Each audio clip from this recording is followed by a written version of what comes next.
Hi everyone, welcome to the Business for Builders podcast. Welcome to you if you're in YouTube land. Look, I wanted to just quickly chat. I think, a lot of the things that I talk about, range from operational to mindset. But today, I think what I want to focus on is definitely more mindset, or today on mindset again. And I guess I want it to be a bit of an encouragement because, doing business as a general contractor, particularly now whereby there's all kinds of, dynamics within our lives that have changed, that continue to change. And so, I really think that, keeping the state of mind really healthy is super important. I certainly don't want to get bogged into the emotional and mental effects that COVID-19 has brought upon a lot of the population. And so, all I can really care for is the general contractors. That's the the guys and gals that we're trying to reach and we're trying to talk to. So, I really want to, I guess just share quickly something that's that come across my path and that I got thinking about. And I thought, as general contractors, we've got to consider this. And, I think all of us want to have a successful business. We always want to run a high performance contracting business. And I think, there's a lot of market pressures price-wise. Materials have gone up. It seems to be hard. You may have the opinion that it's easy to do deals with clients, but I would say more often than not, and most commonly, is that they feel like the marketplace and the client is really having pushing back on the general contractor to make them deliver, maybe at a price point that they don't really want to deliver at. And they feel like they've got no choice. You as a general contractor might feel like, well, I don't have any choice. I haven't got any work. And, we've talked before about, the power of brand, your marketing message, your ability to, create inquiry for your business top of funnel that really allows you the luxury of being able to choose who you work for and who you don't work for. So long as you understand, that as a general contractor, you don't have to give a bid to every single person that comes across your desk.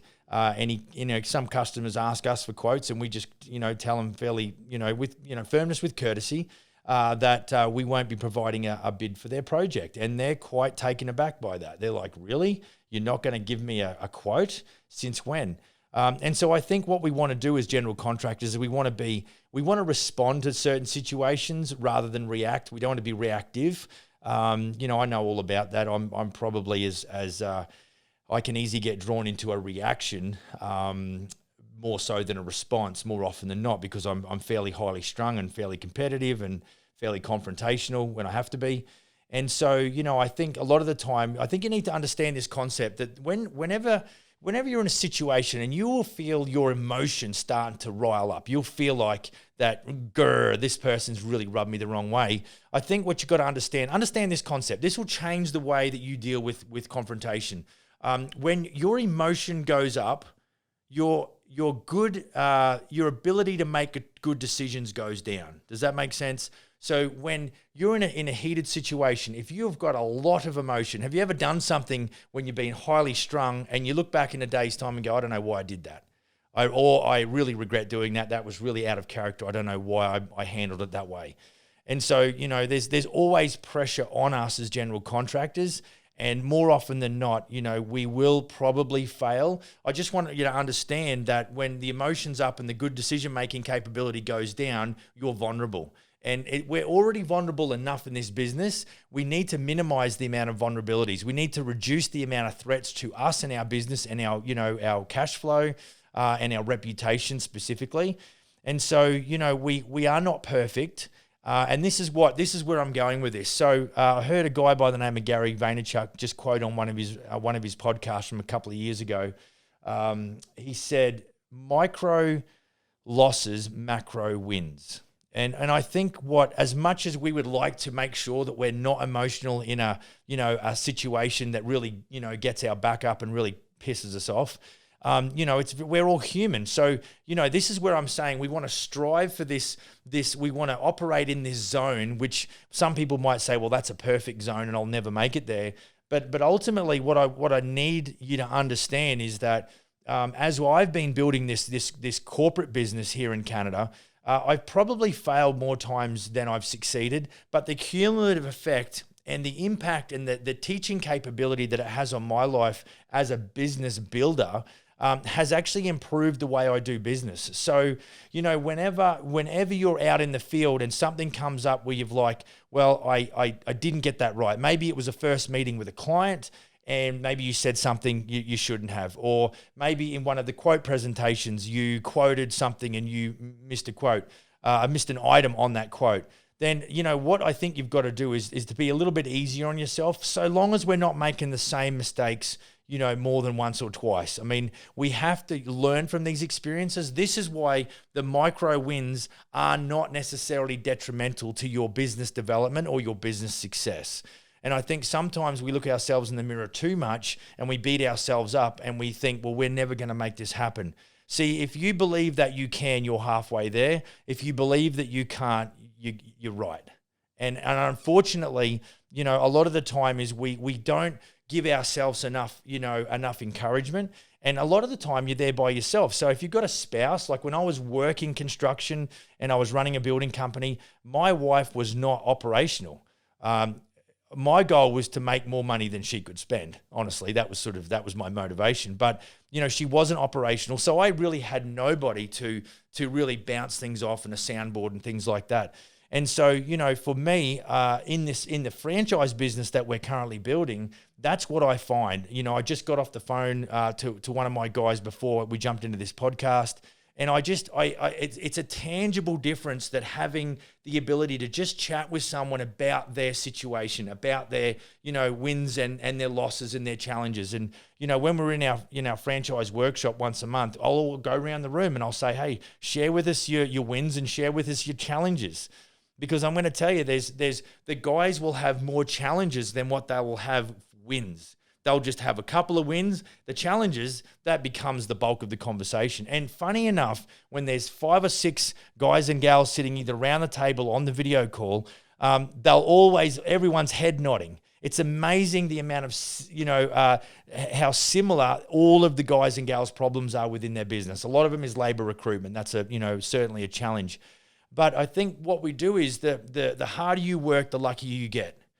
If you stand still, you are no longer making ground. I would rather somebody move forward and fail a few times and then be able to get historical data. Like when we're looking at doing, we've just put out a newspaper ad and between, us and our creative team, between me and my creative team and my business partners, we're all kicking around what we think is going to be a good ad. And this is a big deal. I mean, it's a full page ad, second page of the newspaper in Edmonton. And we're sort of, we follow our intuition. That's super important. But when we would get opinions, it's like, okay, so how do you justify doing it that way or making it the layout or designing it that way? And none of us, because we're big on digital, we very rarely, matter of fact, this would be probably one of the first newspaper ads we've ever done. None of us had historical data or metric of any description to be able to figure out what is actually the best way to do this. So at the end of the day, it's like we made a decision, draw a line in the sand, and we're going to go, right, we're just going to go ahead and do this. Now we're going to watch what happens.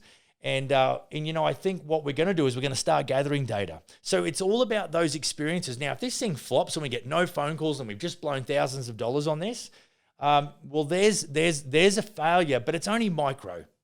It's not the end of the world. We can recover from this. So I'd encourage you in your business, this is where you gather the historical data. Every day you're out in the field, you are learning. Unless you've arrived and you've got a business that allows you to go and sit on the beach in Mexico and sip martinis and watch the sun go down, and you've got your shit together, good for you. But the majority of the audience that's watching this right now are rolling their eyes going, if only. And it seems like, we're middle way through the year. Ask yourself, how's your business looking? How is it going? Are you satisfied? If you are not satisfied, there possibly is a really good chance that it's because you haven't taken enough risks because you fear failure. I want you to understand that failure is an important ingredient towards your business success. You cannot succeed without micro failure. It's a part of the deal. I want to encourage you today. I want you to understand, and I want you to go out and make micro errors because you're not perfect. I'm not perfect. We know we're going to make errors. We've just got to embrace that. And so I want to encourage you to fail forward. Hear me? Fail forward. So in other words, we're not losing momentum by failing. We're actually gathering historical data. When we get back up on our feet and go again, it's interesting how that the momentum actually will increase because now effectively you're smarter. So this is why we say that, there's always three ways to grow a business. There's trial and terror. And if you haven't got a coach, you're not part of a franchise, then that is what you're doing, whether you know it or not. Trial and terror. And if you've got 10 years and deep pockets, you will make it. And if you don't quit, obviously, you will make that. The other thing you can do is get a coach and consultant, someone to lead you. Like I've just kicked off on this CrossFit thing because I'm done working out in the gym, so I'm trying something different. What I really like about doing CrossFit is we're in a group and there's a coach. There's a gal that competed in the CrossFit Games, and I think she got a third. And so she's very good at what she does. She's a practitioner, but I like being pushed because I do not enjoy physical activity in that regard. I mean, I love Australian rules football and I love racing go-karts and they're all very physical, and I enjoy the competition. But, physical exercise is not something that's good for me. So not good for me that I enjoy. It's good for me physically, apparently. But, you really got to have that person who pushes you. A coach or consultant could be that person. And of course, what we do is we franchise and we join forces with general contractors. And so there's a lot of power in the group because when you fall down, someone else can give you some encouragement to get back up again and keep going. There's a sense of belonging in amongst the team. Now, if you've got that in a generational business where dad started the business 35 years ago and you're now looking to take over and run the show, then hopefully there's some people in and around your thing, in and around your sphere or in and around your core group of management that can really help you and encourage you that when you get down, someone is there to pull you up. Because the most dangerous thing is when you do get on a bit of a downward trajectory, you have a tendency to maintain that trajectory down. And, really that's, if you don't dig yourself out, and this is why I say mindset is so important. You need to be listening to podcasts. You need to be reading books. You need to be processing information that is going to pull your attitude out of the mud. You cannot, if you're the leader of your business and you say, yes, I'm the boss man and I'm the guy, leaders set the pace. Leaders set the tone. Leaders lead. They lead from the front. And so, that's basically for your employees, that's for your subcontractors, and that's for your clients. Let me tell you, the last thing that a client wants to know is the shit that just happened in your life on the weekend. Zero interest. They don't want to hear it because it's got nothing to do with them. And so why do we as builders go out and puke all over our clients about the shit that went down on the weekend? I'll tell you why. Because you've got nobody else around you to sound that off of. Like my guys come into my office, they puke, or they get on the phone and they puke and they go, cheers, Max, catch you later. Boom. And they're off the phone. And it's almost like, I'm certainly not Dr. Phil, but, they just need to hear themselves say stuff sometimes that helps them get over the failure. Because, remorse and knowing that they could have made a better decision. I always tell my kids that, bad decisions, bad consequences, good decisions, good consequences. But we don't get it right 100% of the time.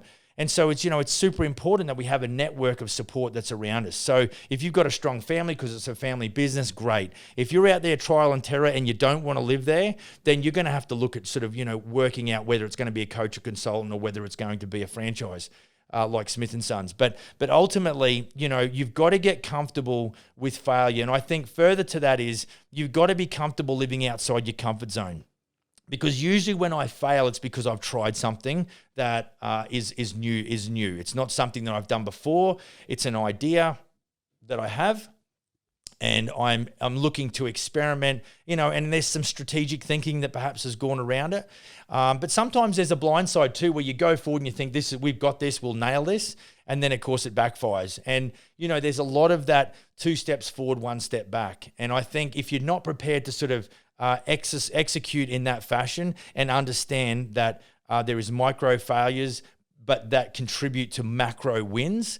If you can understand that concept, I think you'll go a long way. Look, my name's Max. I'm the CEO of Smith & Sons. Look, if you've got any questions about the content that you've heard on this video or another, be sure to hit me up on email, max@businessforbuilders.ca. You can hit me up on cell or on text message, 250-241-8866. The gals in the office will get that and forward that to me. And certainly, if you know someone who might benefit from this information as well, feel free to share it. But certainly, like and follow, all that sort of stuff. So we're here to give out, as much information to help you build a high performance business. We know that it is a challenge at this time, and it can be a challenge all the time. But we really want stories of successful general contractor business entrepreneurs, and we certainly would love some of that feedback and some of your stories. So have a great day, and go and build a kick-ass business. See you next time.